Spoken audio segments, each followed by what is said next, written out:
Shar Stories.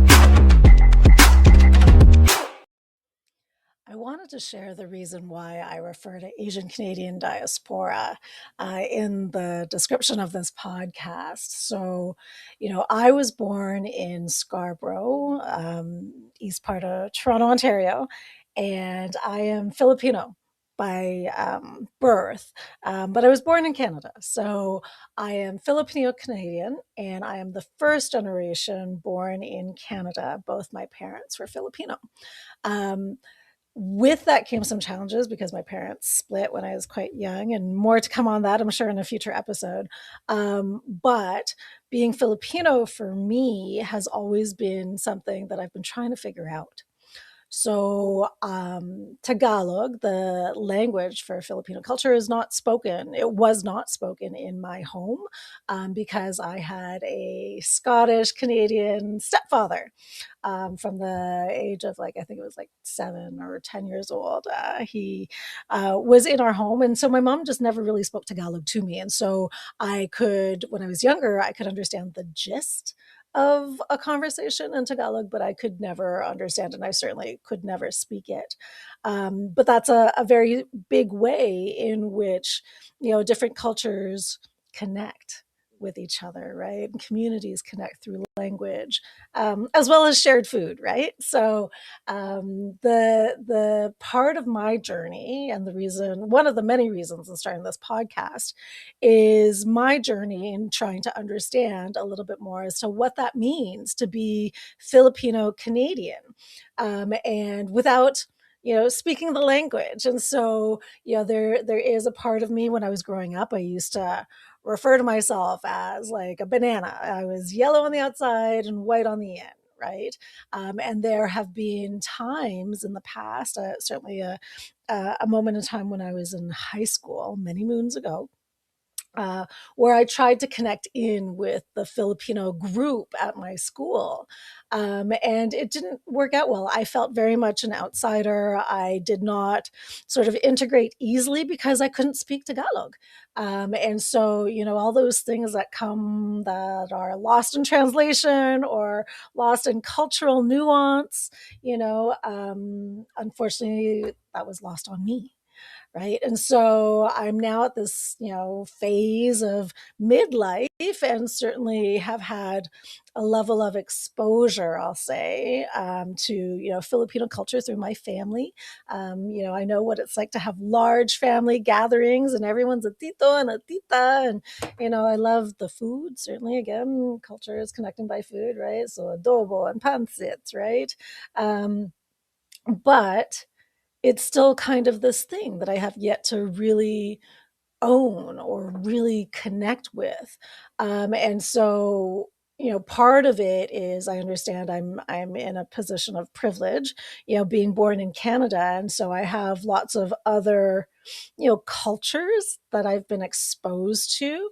I'm also very aware that my perception, the way in which I perceive things, information media, that it's a very colonized perspective, right? And so, when you think of decolonization, it's like, okay, well, what would that mean for somebody who is not quite, Filipino, and then at the same time, though, not Caucasian?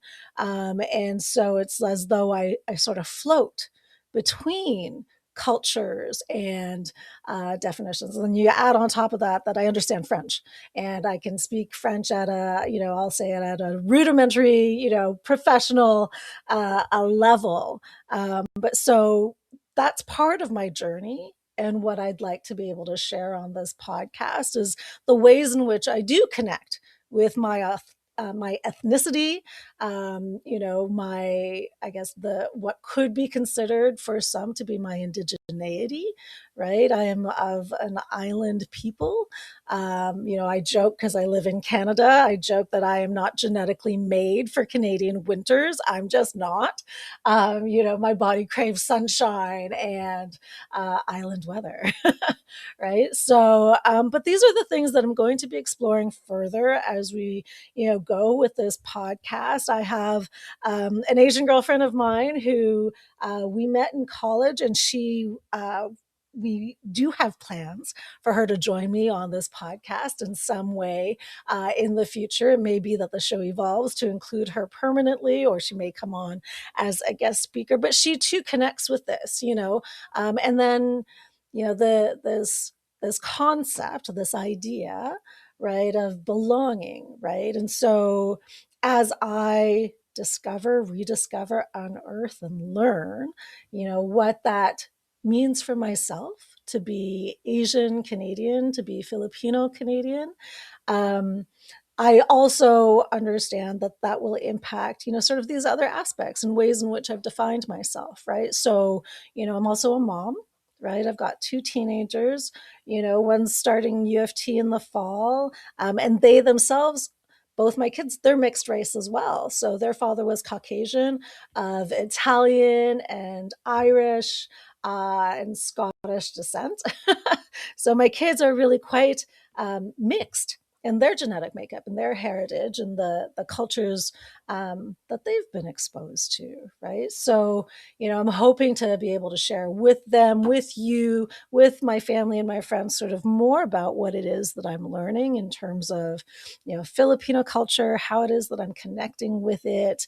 As I learn, I will be bringing that more here as well to the podcast. And then, like I mentioned, my girlfriend, she too has a level of understanding in terms of being Asian and Canadian. And add on top of that, sort of a next layer is we're also both, my girlfriend and I were also both professionally minded, right? So we both work in corporate settings. We've both been very focused on our careers and have had, levels of success with regards to, that corporate ladder. But, we also have a unique lens with which to share our experiences within corporate, we'll say corporate Canada, and then also, within the not-for-profit space. So just even, working as an Asian Canadian female has its own unique perspective and lens and experiences. And so, I'm a banana who's trying to get to the core of, what does that mean if I'm non-white, but I'm not yet Filipino, or I'm not Filipino completely because I don't speak the language and I've grown up in Canada. I know that there are other, Asian Canadians out there, and I hope that this podcast finds them. Hopefully everybody can follow along and share, what it is that they connect with and what it is that resonates for them from a Canadian Asian experience. Thanks so much.